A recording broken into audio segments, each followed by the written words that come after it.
Hi, everyone. Maria Matarelli here from Formula Inc. And I'm with Leland Holgate with the Willful Warrior.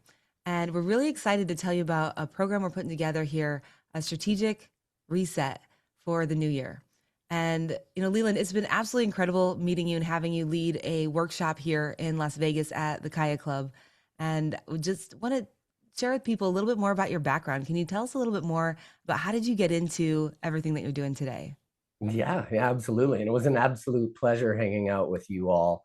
Very aligned souls. So for myself, I'm a combat veteran and suffered a life-altering neck injury that left me paralyzed, which led me to breath work. And then breath work and yoga were kind of my entry vector into where I am now as a neuroscientist, understanding the mechanisms behind how I healed myself and passing along that information to others. So yeah, super excited to be involved with this and what we're looking to co-create. And I know for a fact you're excited as well. So what's one of the things like you're most excited about them taking away from this that we're creating?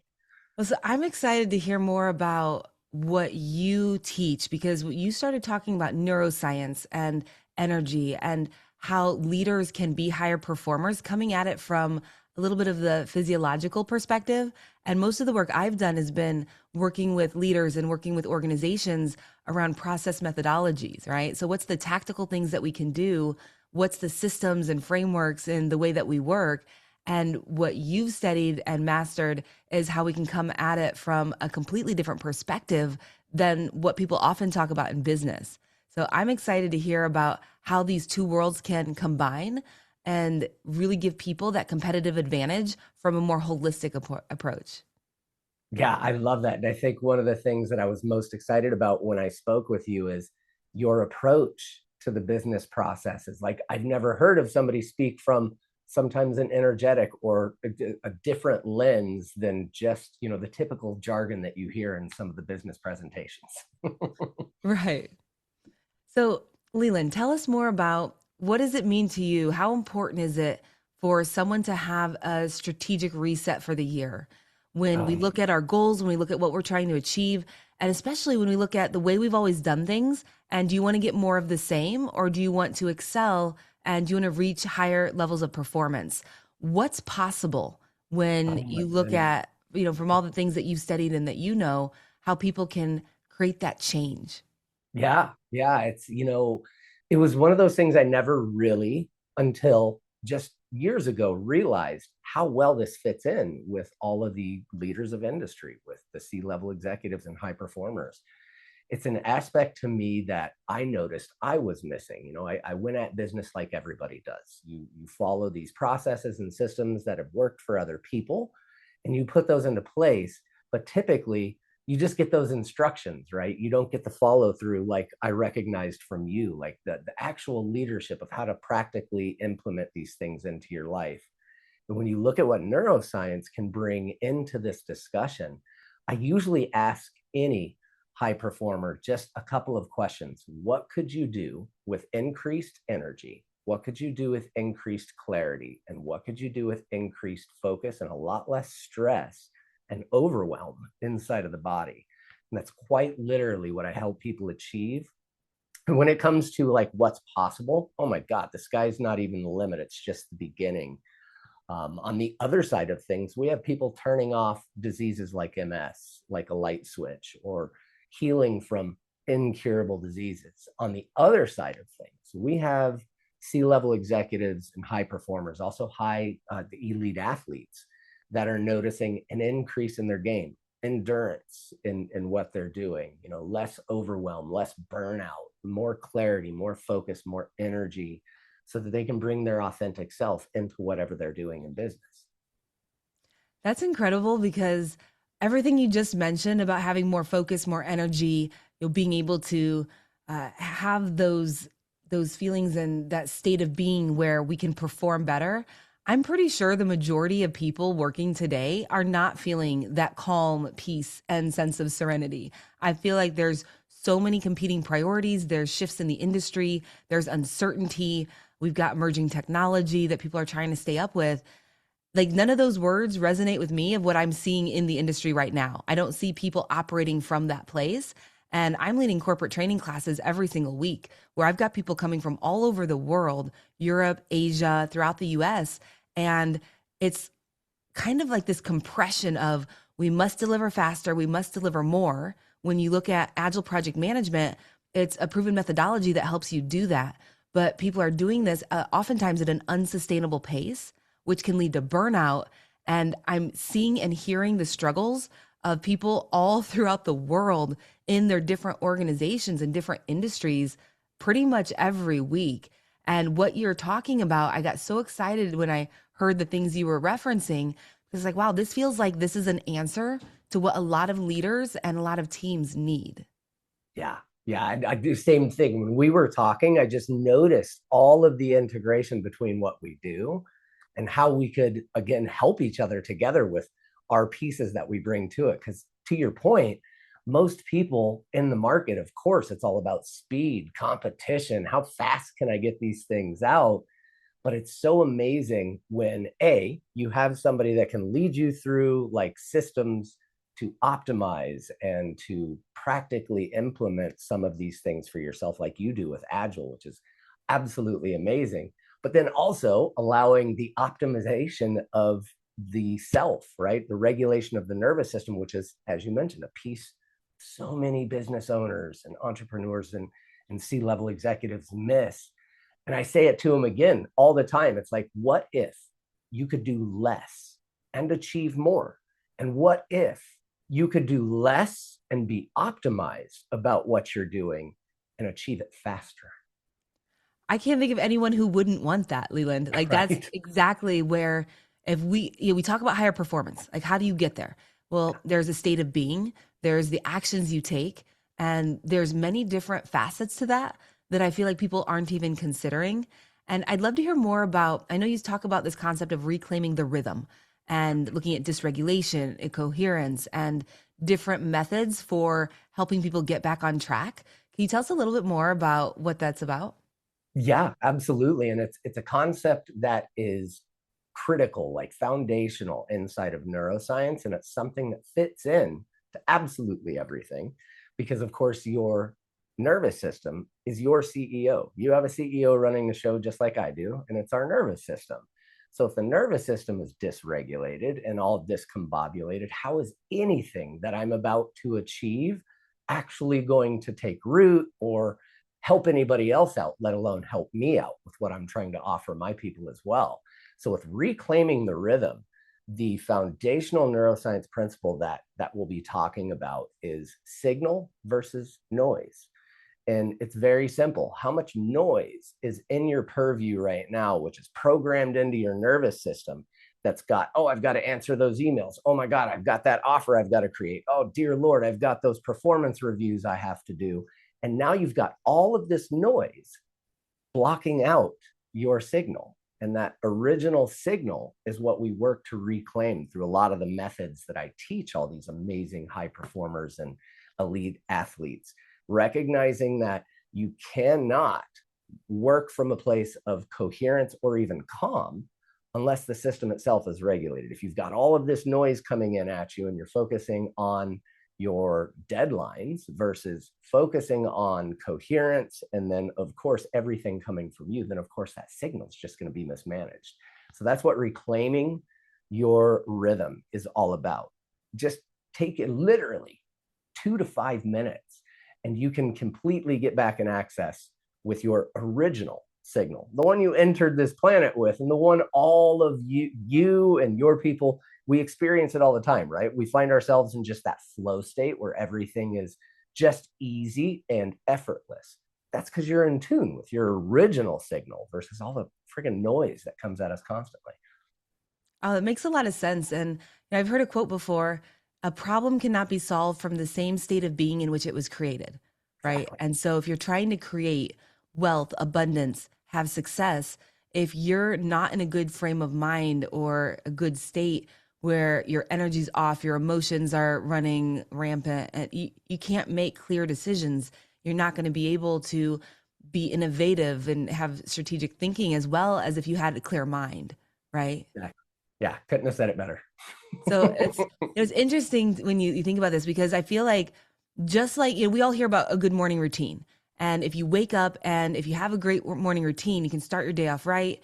You're programming yourself for optimal performance throughout the day, right? Versus waking up, scrolling through social media for an hour, looking at all the bad things on the news.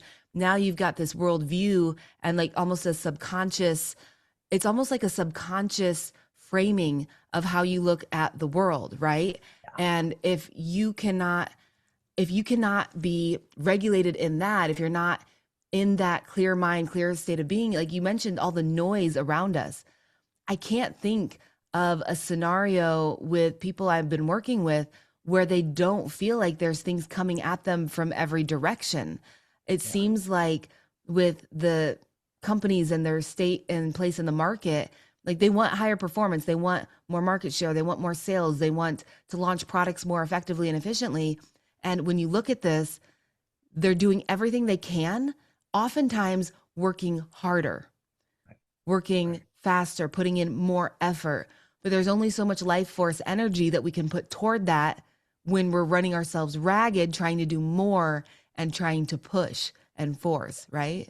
Yeah, absolutely. Yeah, well said. I mean, one of the things that I really plug people into is we look at our phones, we look at all these devices, and we know they have batteries, right? We're the same thing. We're an energy system. You cannot leave your phone unplugged, wake up in the morning and expect it to be there for you 100%. It's the same way with us. And then same thing like you were talking about. If you've got all of this focus that's focused on the negative aspects or the things are burning down around me, I've got to find a solution type thing, then as we've kind of discussed, focus is the problem. But the good news is your focus is also the solution. All we have to do is fix what you're focusing on, fix that filter inside of your brainstem that pulls out what's supposed to be important for you. And again, bring yourself down to that original signal, cut out all the noise, and next thing you know, aligned action shows itself. Like, where do I go next? Oh, there it is. That's exactly what I should be working on now. See, this is so interesting to me because what you're talking about is mindset, state of being, clarity, and focus. And my perspective through my lens, I'm looking at this for similar reasons, but from a different perspective. So if we look at an organization, you look at what are the goals you're trying to achieve, what's a project you want successfully completed, right? And you're talking about the noise as far as like, what are we sensing around us, like in our physical space, in our state of being as we approach the day, as we approach our goals, as we approach what we want to achieve. I know many of us find ourselves victims to overload, and we have multiple initiatives in progress. And the challenge there is that you might make an inch of progress in multiple areas, but not a mile progress in any one area, right? And so the multitasking, as we know, oftentimes it's not effective, and you've got competing priorities, and there's a cost of context switching every time you move from one task to a different task. And so without that focus, there's the state of being focused, but there's also the process methodology angle to it. So I look at it through that lens where a lot of organizations, they have so many initiatives happening at once. It's the same thing. Multiple initiatives with an inch of progress, but not a mile progress in any one area. So as you look at that, one of the biggest things that we talk about in product development and launching products to market and completing projects on time is we're talking about what's the prioritization of the initiatives. And oftentimes with Agile, you have a product owner. There's one person that's a single point of contact for setting those priorities and also being a liaison between the team and stakeholders. So how do we satisfy all stakeholder requirements? How do we prioritize the initiatives and then make sure that the team is delivering value frequently? What's a minimum viable product we can release to market? And how can we add to it, inspect and adapt, iterate, improve the product itself, and improve how we work as a team? Though one of the biggest challenges I see is that organizations have these never-ending backlogs where they think they need all of the features. And you don't if you know what the right priorities are. So if you look at an overloaded work plate, no wonder people are overwhelmed, right? No wonder things aren't getting done efficiently because you also have a lot of times people working on multiple projects at the same time. So now we have scattered focus in a variety of different ways. And if we can visualize the work, take a step back, truly prioritize the highest value, which isn't all the features, it's not all the things, it's just the highest value features, which, how do we know that? You have to talk to stakeholders and customers, right? So by having this shorter work cycle, we can deliver value, get feedback, and with that feedback loop, we can improve. And so when I look, that's the lens I'm looking at this through. And then you come at it from the other angle where you say, well, what about optimizing the person, the human, the individual? And now if we're thinking more clearly, if we have that clarity without all the distractions and noise around us as an individual, as a leader, what can be achieved then? So there's the focus from the almost like the distraction perspective, and then the focus from the intentional planning perspective. And I think when these two worlds meet, there's something very powerful there. Yeah. Yeah, agreed. And I think that's why both of us just kind of intuitively like, oh my God, we need to like do something together. Because to your point, on my side of things, as you mentioned, I can help you optimize your focus, your clarity, your physiological state, right? Really get your nervous system, your CEO in an optimized peak performance state. And when you're in that state, maybe you don't know what to do next. I know I have coaches and C-level executives and high performers as well, which, okay, great. I've got a regulated system.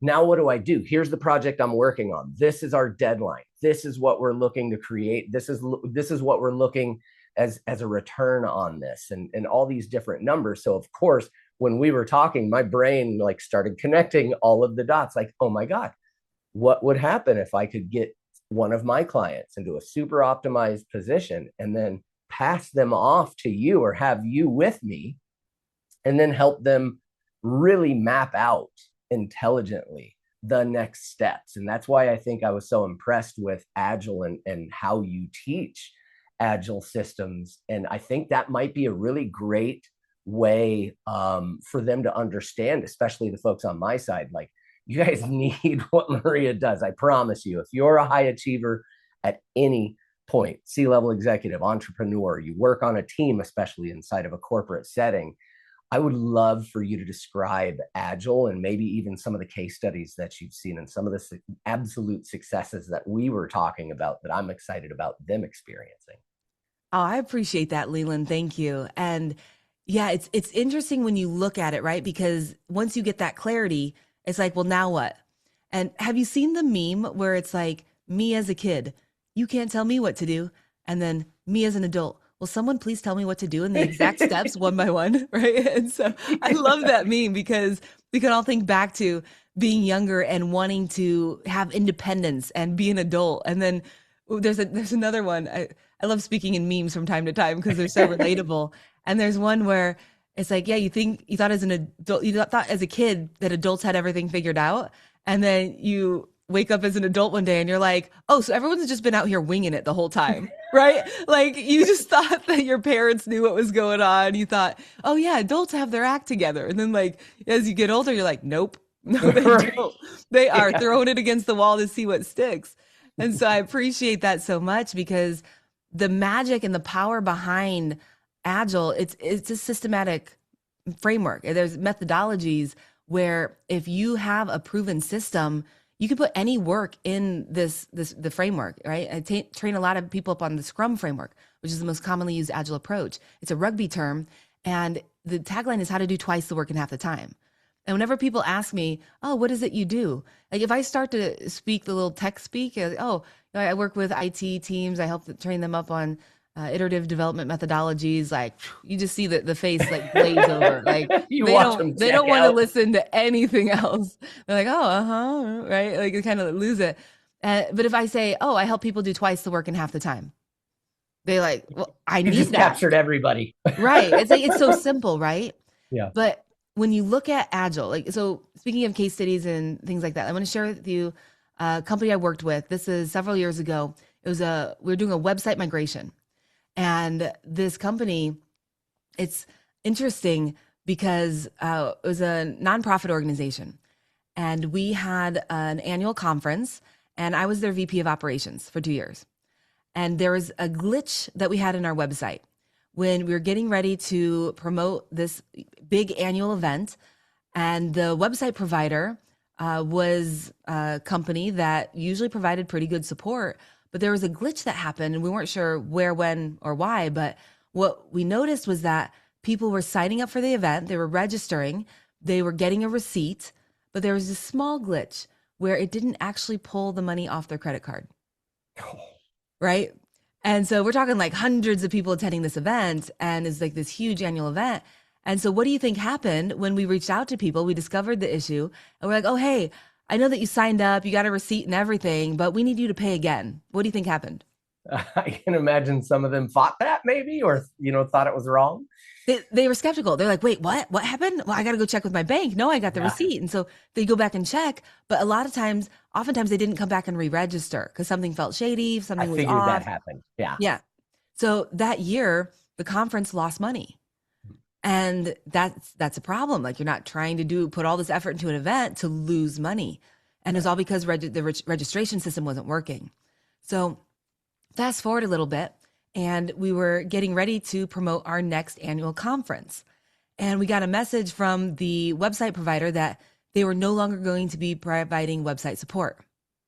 They were going in a different direction as an organization. They had some changes, and we were just going to be on our own. Now, given what had happened the year before, we didn't feel like we had the time or risk capability to just like absorb, oh, what if I'm sure it'll just go right, with no web support. And so we said, okay, well, let's find a new website provider. So we launched a website migration project. And I asked the board of directors, I said, guys, can we use Agile on this project? I really feel like this would be a great way for us to get up and running quickly, because I did a whole vendor analysis. We had, I think, 10 some vendors that we had worked with, and we found a pretty solid company. It's Proteon, based out of Ohio. And they were phenomenal. I met the guy at one of the conferences, one of the regional leadership conferences. They'd already worked with over 50 other organizations that were identical to ours.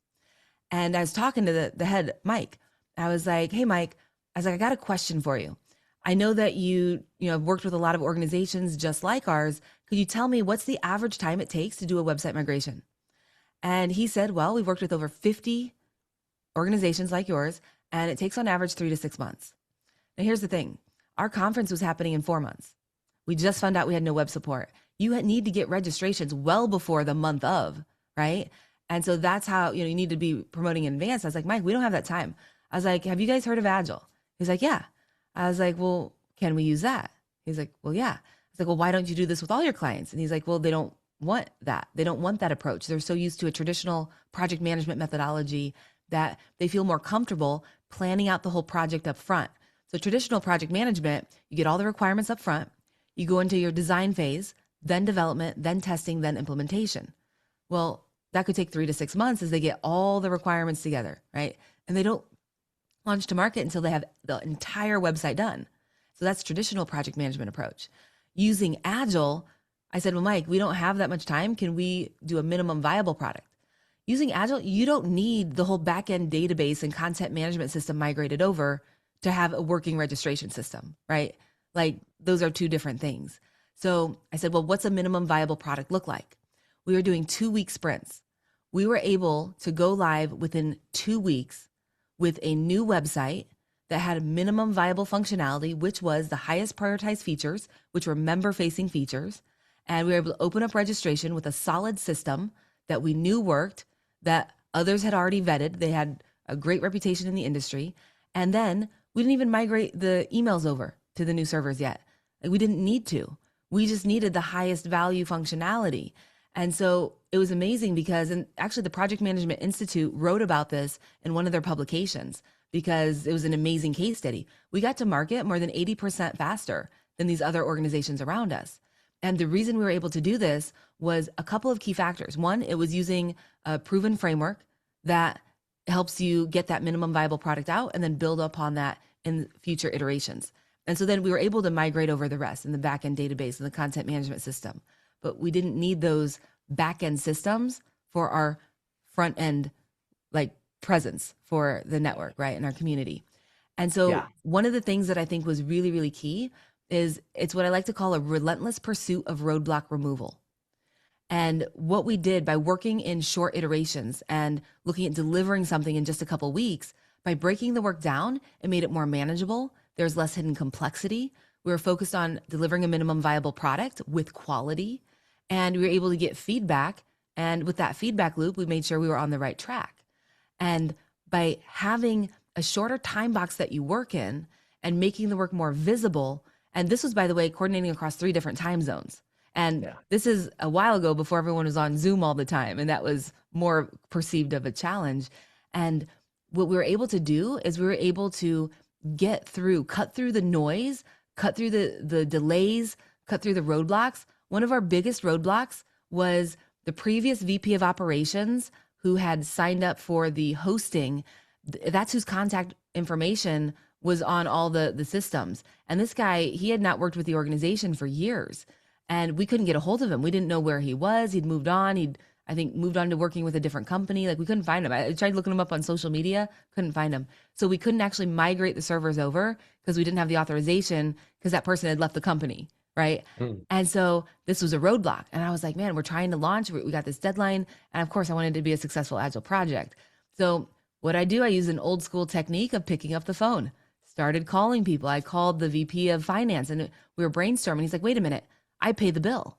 I'm definitely processing the bill for the hosting. So I can contact them, let them know that our main contact has changed. And because I can prove that we've sent the funds, I've got the receipts, they should authorize us to do that. Great. We got over that. Like, we needed to get like the membership contact information over to the new site. So I'm calling up the VP of membership. I'm like, hey, we need access to the system. Like, what is it? I don't know exactly what we need. That's your arena. What information? So he's like sending me screenshots and texts, and I'm sending it over to the dev team, right? And it's like, what's the simplest thing that could possibly work? How Yeah. can you focus on the relentless pursuit of roadblock removal, and you're focused on the things that are the roadblocks? You can move forward and streamline what you're doing. And so Yeah. this all, of course, Leland, comes with having clarity, knowing where to focus, knowing the questions to ask. So that's Right. just one example. And over the years, I've focused heavily on expanding Agile outside of IT. I co-founded the Agile Marketing Academy and the Personal Agility Institute, and we've led these training classes all around the world for Fortune 100 companies, the biggest companies in the world. Over $60 billion in revenue are bringing my team and I in to help them see how they can apply these proven frameworks and systems to get to market faster, have more clarity in prioritization, streamlining their processes, and getting better results. I love that. And you said a couple of things that, I mean, anyone can relate to. Sometimes the simplest, especially in communication, form of communication is the best. We rely sometimes too much on these digital forms. I'm going to wait for the email reply. Like, why not just call them? So I love that you did that. And then on the other side of things, this is where, again, my brain just started connecting all of these dots and the spider web started, intertangling between what we do, because it makes so much sense. How many times have we not pushed forward on either the corporate side with something because we haven't figured out all the boxes or haven't checked all the boxes? So maybe some very low on the list priority is literally holding up an offer or, the project start point or something like that. And I mean, I know on my side of things, I have several coaches that, they get, it's a very common thing for all of us. I'm sure you experienced it at the beginning of your career too. It's, paralysis by analysis.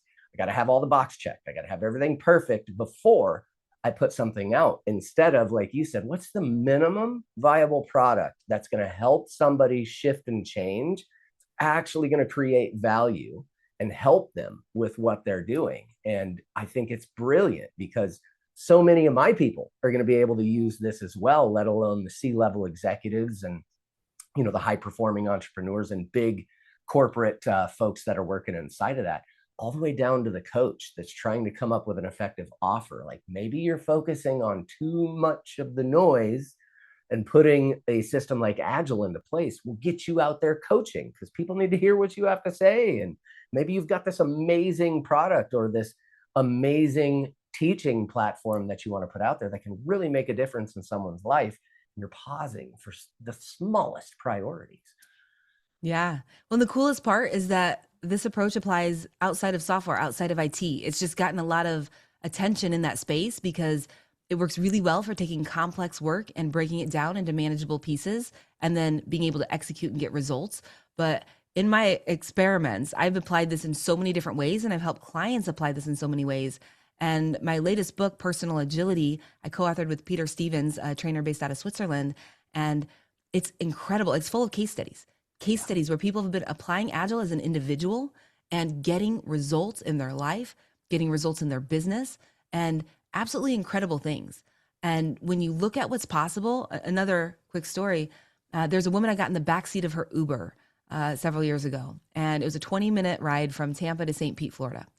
And we're talking, and she's asking what I do, and I'm giving some answers. She's like, "You seem very interesting. Like, can we connect on social media?" And I'm like, "Yeah, no problem." So I go to follow her on Instagram, and I'm looking at her post, and I was like, I couldn't help myself. I was like, "May I give you some feedback?" She's like, "Yeah." I was like, well, she was telling me her dream was to have her own TV cooking show and be like a private chef. And I was like, well, your food here looks amazing, but I don't see any of the descriptions. And I'm really curious what this food is because it looks incredible and I'd love to make it. If you could share that. And I was like, and your personality is amazing, but I don't see that coming through on your page. Like, where's your personality? Like, why don't you do videos? And she's like, well, I really want to have a TV cooking show. I was like, well, then why not, shoot a cooking show and put it on YouTube and create a portfolio and then submit that to the networks.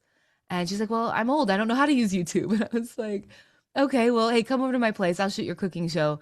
I just want to eat the food for free. Right. So then I got a private chef, right? She's coming over. We're just doing this cooking show. Fast forward, I started teaching her how to apply Agile and how to apply personal agility. And she went from working 5 jobs and barely getting by, driving Uber, a bunch of other things, negative in her bank account, having her car almost repossessed, like literally not able to, no steady cash flow, not able to get ahead in life. And working together, we brought in over $20,000 in a month, over 6 figures in a year, landed a client. She became the private chef for a billionaire, getting 6 figures during COVID when events were shut down. And then we brought in over $500,000 total. And it was all through applying these agile systems and having the clarity and the focus and using a proven framework to get there. And Yeah. so when you look at it from the biggest organizations in the world, Fortune 100, to the small entrepreneur who's just trying to make it or launch a new idea, these concepts scale. They apply at the small level, they apply at the large level. And, what is it they say? Change is easy when you want to do it, Yeah. right? Like being successful is easy when you know the steps, right? If you have a proven framework, when you success leaves a trail, when you follow a systematic approach for what you do and how you get results, it's absolutely amazing what's possible. And I've got case studies for days, and a lot of them are in the latest book. But, when you look at what's possible, it's like so much Yeah. is possible. And then when you add in and layer in what you do, and we get down to like the physical state of being and the mental clarity and the focus, my goodness, that's supercharged from so many angles. Yeah. Yeah. And I think that's what both of us we both had that, like, 5-year-old in the sandbox light bulb moment where we just, oh my God, they fit together so well. And based on what you just described there, it makes so much sense because that's literally what my brain was doing when you told me about what you do. I was like, oh my God, imagine I take one of my budding facilitators or coaches that's looking to get out there and become a high visibility, high performance type coach. And I get them really coherent, really focused, really settled in with all the information that they got.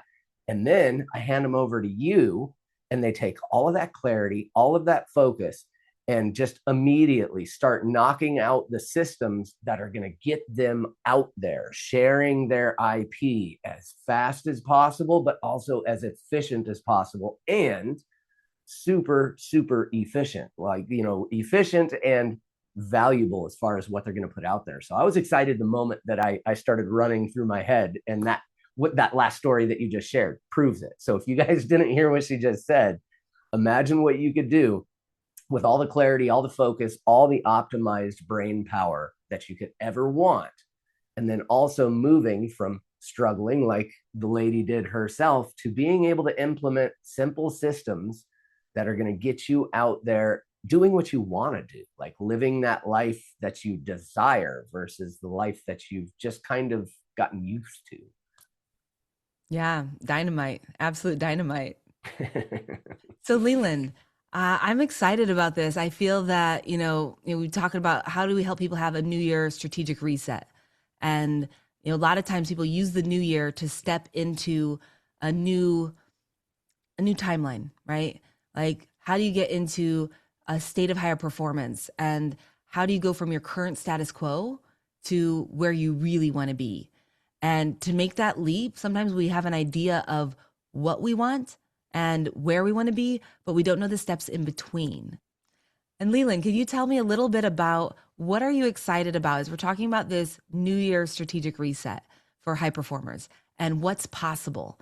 Because we're Yeah. looking at hosting this live workshop on January 3rd, where people can join from anywhere in the world. It's going to be virtual and helping them get that start on the new year with whatever it is they want to achieve. People look from year to year. This is going to be my year, right? Like we're always looking at how are we going to create that new level of achievement and get out of our status quo. You have to do something different, right? You can't do the same thing you've always done. So tell me a little bit more about what are you excited about for what's possible and what people are able to achieve by applying these proven methods and frameworks. Oh my God. I think you said it best when you had described, sometimes we know what we want out of life. We know the direction we want to head. We just don't know how to get there. We don't know the steps to implement that for ourselves. And that's what's so beautiful about the two of us coming together and taking some of the most integral pieces out of what we teach to literally give the best start ever for your year that you might have ever had in a new year for yourself. Because that's what I saw whenever we started talking. I was like, oh my God, this could be like the best start to the year that anyone has ever had inside of not just their personal life, but also maybe their career or what they're looking to create for themselves. And I think you said it best too when you talked about morning rituals or where it's at, right? How you start the day is how your day is going to go. It works the same way with your whole year. It's like, how did you start this year? Did you start this year with intention, or did you just throw the spaghetti against the wall and hopefully something will stick by mid-January? And that's the direction that you go, type of thing. So for me, what I'm super excited about is for the folks that don't understand what it's like to really piece together the most integral, most high priority things as you walk people through to get something out there and to get started, right? One of my mentors, and I teach the same way, always said, messy is better than perfect. Done is better than perfect. Get yourself out there, get yourself operating in something, practice, right? Everything is practice.